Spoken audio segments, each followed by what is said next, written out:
Siapapun ustadz yang datang ngaji, Ustadz Jujun Junaidi ngaji, Ustadz Abdul Somad ngaji, Ustadz ngaji, datang, duduk, diam, dengar. Ada snack, makan. Nggak ada, istighfar.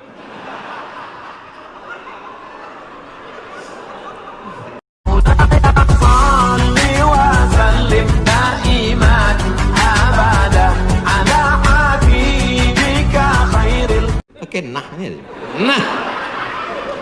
ada, saya bukan ngada-ngada.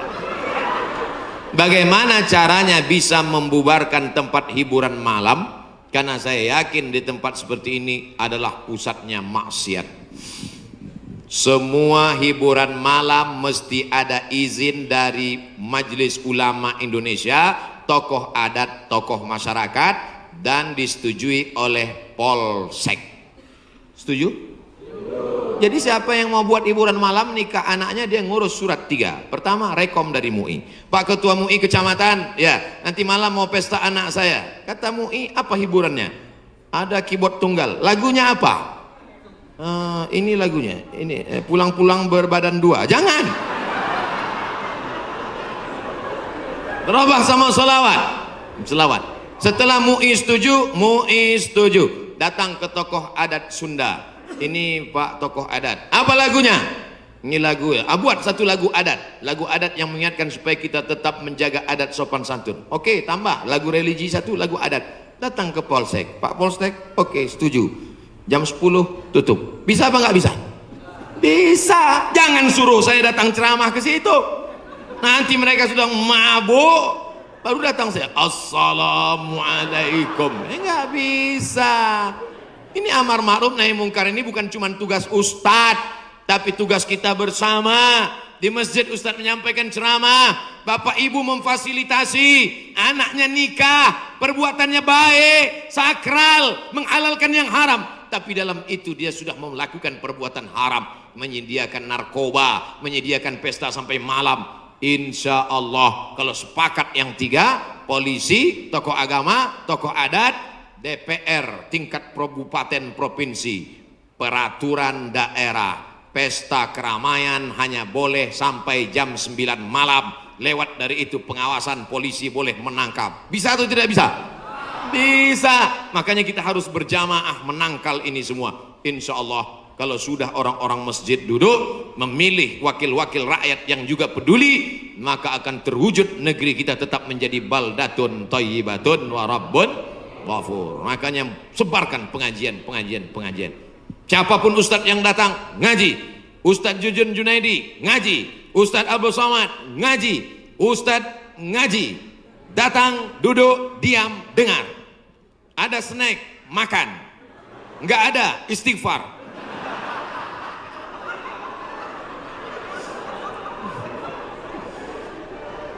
Ustadz Somad, saya manusia banyak dosa, tidak sholat Jumat. Kenapa nggak sholat Jumat? Man tarakal jumu'ata salasa marratin, siapa yang nggak sholat Jumat 3 kali berturut-turut tahawunan, bukan karena sakit, bukan karena darurat, tapi karena menyepelekan panggilan Allah, taba'allahu ala qalbi, Allah mengunci pintu hatinya. Kalau sudah hati terkunci, telinga tersumbat, mata tertutup, khatamallahu ala qulubihim wa ala sam'ihim wa ala absarihim ghishawah. 3 kali sholat Jumat kau tinggalkan, Allah mengunci pintu hatimu. Siapapun yang ceramah tak akan masuk ke telingamu. Na'udzubillah. Saya ingin bertobat dan sudah menjalankan taubat, maka sholat Jumatlah engkau. Siapa yang datang hari Jumat saat yang pertama seperti berkurban seekor onta, datang pada saat yang kedua seperti berkurban seekor lembu, datang saat ketiga seperti berkurban seekor kambing, datang saat keempat seperti berkurban seekor ayam, datang saat kelima seperti berkurban sebutir telur ayam. Sekarang banyak yang datang hari Jumat, jangankan telur ayam, telur puyuh pun nggak dapat. Datangnya kapan? Ketika khotib sudah naik ke atas mimbar, jamaah Jumat yang dimuliakan Allah, baru dia datang. Terlambat, udah terlambat sholat sunat lagi. Allahu Akbar. Pakai baju kaos tertulis, emang masalah buat lo. Orang kalau taubat itu malu sama dosa-dosa masa lalu, bukan bangga. Ini banyak juga orang udah taubat. Ustaz Somad, saya ini baru hijrah. Dulu semua saya minum, semua narkotika saya pakai. Ente taubat apa sombong? Orang taubat mengenang dosa itu melelehkan air mata, nangis. Ada juga bukan bangga. Ada juga sebagian jamaah sudah taubat nangis. Ustaz, kamu menyesal minjam uang. La illallah.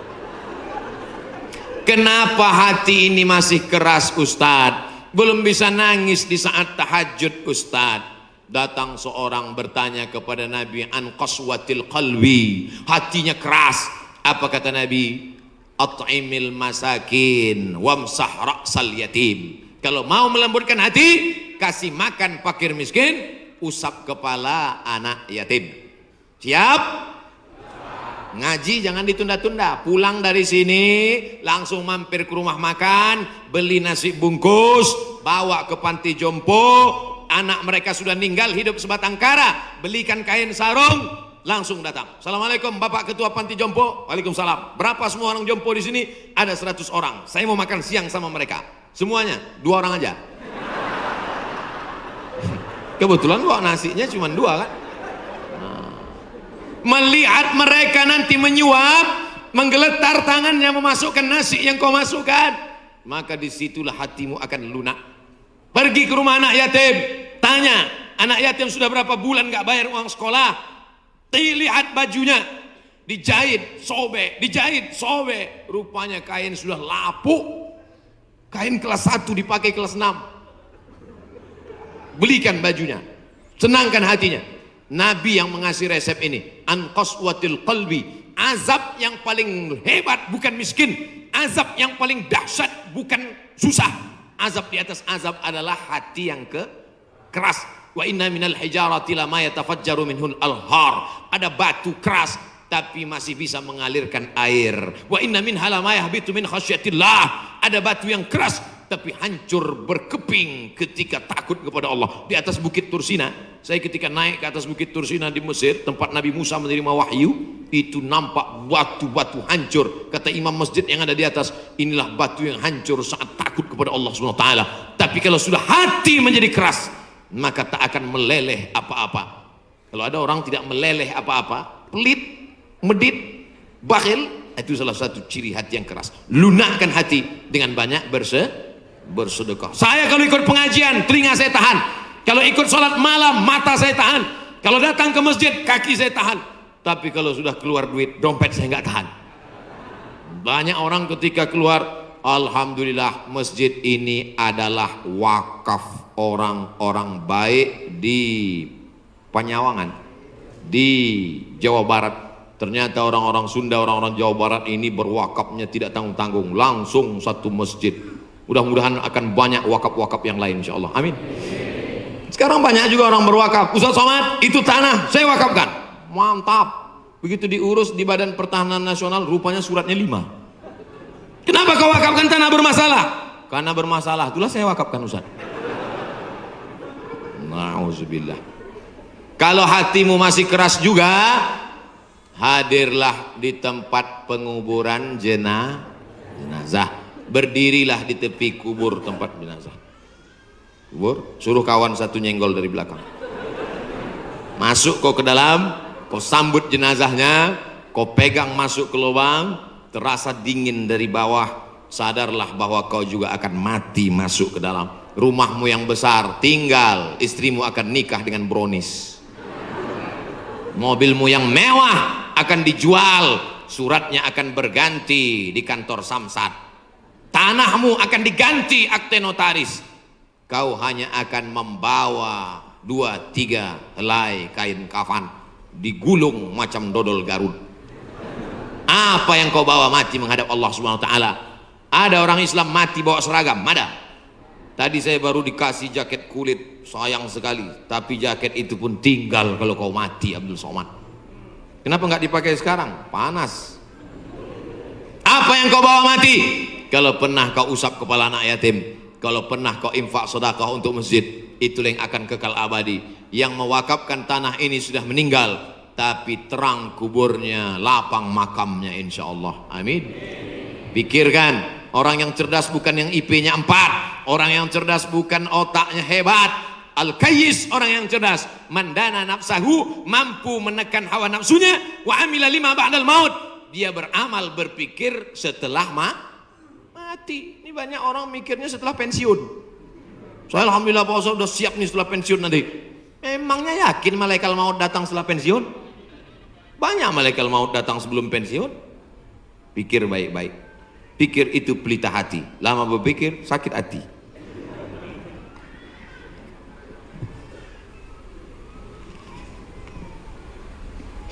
Bagaimana kita bisa membedakan musibah, cobaan, bencana, atau azab?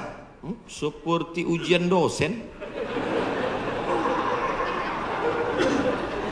Misalnya virus corona yang sedang merebak sehingga dampaknya pada kaum muslimin, khususnya muslimin di Indonesia yang tidak dapat melaksanakan ibadah umroh. Pertanyaan dari Bapak Ridwan Ahmad Faizin Emrian Abidin Bandung. Ternyata ini pertanyaan kolektif.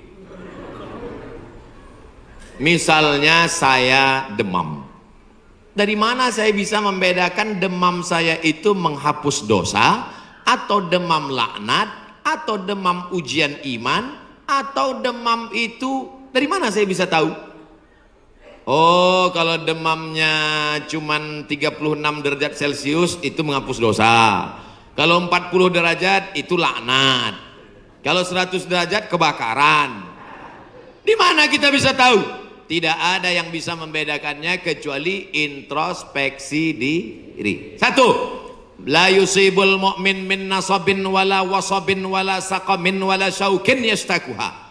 Kalau ada orang yang kena susah hati, gundah gulana, sakit, duri menusuk tapak kaki, keluar dari rumah lupa pakai sendal, melangkah, duri menusuk tapak kaki, illa kafarallahu anhu biha sayyi'atuh, maka dengan itu sebenarnya Allah ingin membersihkannya dari dosa. Makanya kita selalu husnuzan. Ana, dalam hadis kursi apa kata Allah? Ana inda husni zanni abdi bi, aku menurut prasangka hambaku kepadaku. Maka kalau kita kena penyakit, yang pertama husnuzan pada Allah, bahwa sebenarnya Allah ingin membersihkan kita dari dosa. Yang kedua, saya nggak ada dosa Pak Ustaz. Apa dosa saya? Saya nggak pernah minum khamar, saya nggak pernah sabu-sabu, saya nggak pernah berzina, saya nggak pernah pakai narkoba. Dosamu adalah ketika kau merasa bahwa kau tidak berdosa. Itulah dosa. Dosamu adalah ketika engkau sehat tapi tak kau pakai mensyukuri nikmat Allah. Itulah dosa. Maka siapa yang berkata saya tidak pernah silap, saya tidak pernah salah, saat itu dia sedang silap dan salah. Al-insan mahallul khata' wan nisyan. Manusia tempatnya silap, lupa dan salah. Yang kedua, ketika kita sakit, sebenarnya Allah ingin mengangkat derajat kita, karena sebetulnya amal kita tidak cukup. Kita sudah ditempatkan di tempat surga Jannatul Firdaus, tapi ketika malaikat ditanya, sudah cukupkah amalnya? Belum. Beri dia ujian supaya amalnya mencukupkan dia dengan amal sabar. Ada amal yang lebih tinggi dari tahajud, lebih hebat daripada jihad. Apa dia? Innama yuwaffas sabiruna ajrahum bighairi hisab. Amal sabar, menerima musibah, tidak caci maki, sumpah serapah. Yang ketiga, bisa jadi laknat Allah. La ta'murunna bil ma'ruf, mestinya kau tolong saudaramu yang ada di Uighur, mestinya kau bantu saudaramu yang sedang teraniaya di India, tapi mulutmu diam, kau tak mau menolong. Ketika musibah dikirimkan Allah dalam bentuk bencana, ternyata yang kena bukan yang jahat-jahat saja, yang baik-baik pun ikut juga kena. Maka tidak ada cara lain kecuali mohon ampun, minta ampun, taubat nasuha kepada Allah Subhanahu wa ta'ala. Oleh sebab itu maka yang bisa membedakannya hanya Allah, dan kita hanya berhusnuzon kepada Allah Subhanahu wa ta'ala. Bagaimana cara membentengi bencana yang semakin banyak akhir-akhir ini? Itulah yang udah kuceramahkan tadi.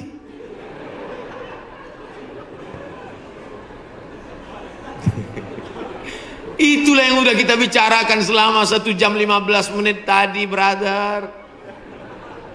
Tadi saya yakin ini pertanyaannya dibuat sebelum ceramah. Apabila kita sudah baca amalan-amalan penangkal musibah, tapi musibah masih saja terus datang, bagaimana sikap kita sebagai muslim? Man lam yardha bi qada'i, siapa yang tidak ridha menerima takdirku, walam yasbir bi balai, siapa yang tidak sabar menerima ujianku, falyatlub rabban siwaya, carilah Tuhan selain aku. Ada Tuhan selain Allah? La ilaha illallah. Maka kita tidak ada cara lain kecuali ridha, ikhlas, terima ketetapan Allah. Makanya ketika bangun pagi apa doanya? Raditu billahi rabba, aku ridha menerima Allah sebagai Rabb. Apapun yang kau beri aku terima ya Allah. Wabil islami dina, aku ridha Islam sebagai agamaku. Apapun perintah dan larangan Islam ku amalkan. Wabi Muhammadin nabiyya wa rasula, aku ridha Muhammad sebagai rasulku. Maka kita ikut sunnah Rasulullah Muhammad sallallahu alaihi wasallam. Terjadi juga ridha. Tapi kalau terjadi karena kurang usaha, hukum sebab akibat. Sudah disimpan uang di dalam dompet, dompetnya dikunci, dompetnya dalam laci, lacinya dikunci, lacinya dalam lemari, lemarinya dikunci, lemarinya dalam kamar, kamarnya dikunci, kamarnya dalam rumah, rumahnya dikunci, rumahnya dalam komplek, kompleknya dikunci. Hilang juga. Terus mau ngamuk. Tidak ada cara lain kecuali ridha kepada Allah. Tapi kalau punya sepeda motor nggak dikunci, malah berhenti, mesinnya hidup, kuncinya diletakkan, terus sibuk beli ngobrol, beli kangkung 2 ikat, ngobrolnya 2 jam. Ketika dilihat hilang. Terus ketika hilang suaminya nanya, mana motor kita? Ridho mas. Itu bukan ridho, goblok. Mohon maaf saya keceplosan. Oleh sebab itu maka tetap ada Ahlus Sunnah wal Jamaah mengajarkan kita ada namanya al-kasbu wal ikhtiar. Bahasa kitanya namanya usaha. Kalau pemerintah menyuruh pakai masker, usaha. Jangan tidak ikut. Suruh cuci tangan sering. Sebetulnya kita nggak perlu belajar masalah cuci tangan. Ada nggak ada virus kita tetap cuci tangan, betul? Subuh cuci tangan, zuhur cuci tangan, asar cuci tangan, maghrib cuci tangan, isya cuci tangan, tahajud cuci tangan, witir cuci tangan, duha cuci tangan. Orang Islam paling sering cuci tangan. Makanya saya heran kalau sampai anak-anak kita diajarkan, mama siapkan gayung sama sabun. Untuk apa nak? Hari cuci tangan internasional. Loh, kita nggak perlu diajari cuci tangan. Nanti takutnya 20 tahun akan datang ada lagi namanya Hari Cebok Nasional. Dari 14 abad yang lalu kita sudah bersih, betul? Tidak akan ada bakteri bersarang di ujung-ujung jari kita karena kita paling sering cuci tangan. Tidak akan ada bakteri yang bersarang di ujung kuku kita karena kita paling potong kuku hari Jumat. Kalau seminggu tak akan mungkin kukunya panjang. Makanya Nabi berkata, azfaraka, kukumu kenapa panjang? Inna syaitana yaqudu ma tala minha, setan duduk di kuku yang panjang. Makanya pertama yang dijaga dalam Islam adalah kebersihan. Kuman datang, binatang dipotong. Setelah dipotong darahnya keluar karena ternyata bakteri ada di dalam darah. Setelah darahnya keluar dipotong-potong, dicuci sampai 4 kali. Ibu, saya tidak punya saudara perempuan, waktu masih kecil di rumah bantu ibu di rumah, saya disuruh cuci. Selamat cuci daging, saya cuci. Kalau ayam 2 kali, kalau kambing 4 kali. Kenapa gitu mak? Ayam kakinya 2, kambing kakinya 4. Saya nggak tahu anak kecil. Sekarang saya baru tahu. Ternyata ayam dagingnya putih, darahnya nggak banyak. 2 kali sudah bersih. Tapi kambing sekali masih merah, 2 kali masih merah, 3 kali agak pucat, 4 kali bersih. Setelah itu baru dimasukkan, dibuang airnya, disolawatkan, baru dimasak. Mereka tidak, kambing tidak dipotong, kambing matinya di stunning. Ada pistol, tapi pelurunya nggak keluar, ditahan. Itu skalanya 8, ditembakkan ke kening sapi, tembak ke kening sapi, sapinya mati, darahnya nggak keluar. Kalau sampai 8 mati, tapi kalau 7 bodoh aja. Itu sapi-sapi dari Australia yang datang ke tempat kita yang liar seperti banteng, itu ditembak otaknya skala stunning 7. Bodoh. Ibu kalau ada bapak yang liar, tembak skala itu. Bodoh. Mas, mama mau pergi arisan, pel lantai, mandikan anak, dan papa. Nah itu udah kena stunning. Jangan diamal. Tidak dipotong, hanya stunning 8 skala, akhirnya sapi tumbang, darahnya masih dalam daging, bercampur dengan darah bakteri penyakit, dipotong-potong, diletakkan di atas api yang tidak terlalu matang, bolak-balik, nggak dicuci, darah nggak keluar, masuk ke dalam roti, dicampur, dimakan, barbecue. Habis dimakan kena penyakit Medco. Ko sapi, gila, Medco sapi gila. Sapi aja yang halal bisa menjadi penyakit, apalagi yang dimakan kelelawar, Batman. Maka kita disuruh kulu, makanlah. Tapi yang dimakan itu apa? Min thayyibat. Thayyib artinya baik, baik. Dulu thayyib baik-baik, sekarang thayyib nggak pulang-pulang. Mohon maaf Pak Thayyib nyantur sini. Masya Allah, tabarakallah.